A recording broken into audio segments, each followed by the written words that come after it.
The first story was told by the girl Erin. I was very little, I couldn't speak yet, but I was constantly babbling some kind of nonsense with meowing sounds.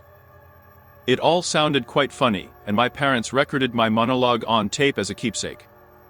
I had already graduated from school and the Institute of Oriental Languages, which I had a long-standing desire for, and recently I dug up this cassette in the old trash and decided to listen.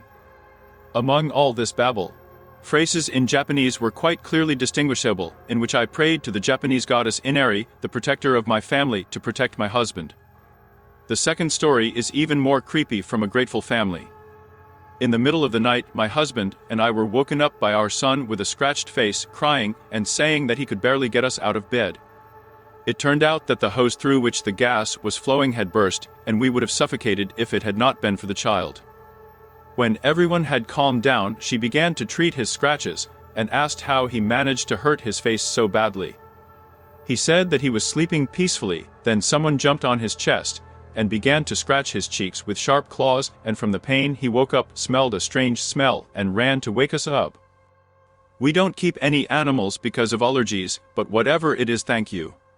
The third story was told by the girl Natalie. I was abroad, and they told me about a small deserted castle that was located nearby. I went to look at it, and there I met a nice guy in old-fashioned clothes, who gave a wonderful tour, taking me through all the rooms and telling me about all the traditions and legends associated with this place. But he forgot to mention the local ghost, which he himself was.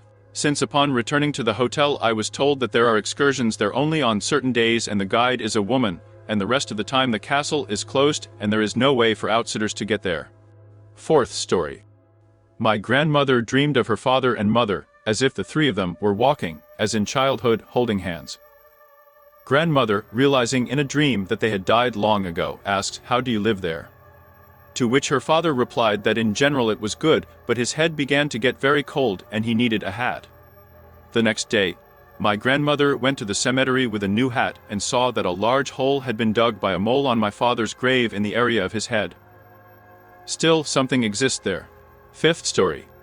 I was putting my 6-year-old son to bed. I've already read him a fairy tale, kissed him goodnight. I leave the room and ask, should you turn off the light or leave the night light? He says quietly, what difference does it make, the darkness still won't go away. And then in the next room the window slammed shut due to a draft.